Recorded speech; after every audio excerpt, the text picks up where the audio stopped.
Nagbabalik for today. Saya na nga, para go, para kang bow.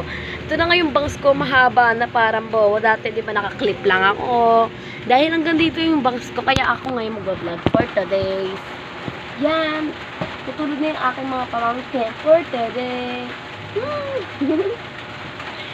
Ayan. Kaya, dito na kami matutulog kasi sinaraduan kami ng aking papa dahil gabi na kami umuwi dahil sa computer. Okay.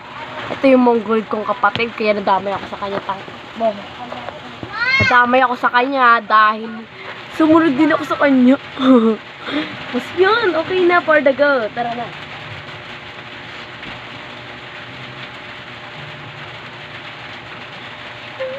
Ang bata dyan. Ayan na nga. Nakakagigil kang batang ito. Dahil siya ay nagigising at papapipik. Gaganyan, parang ganyan. Tapos yan.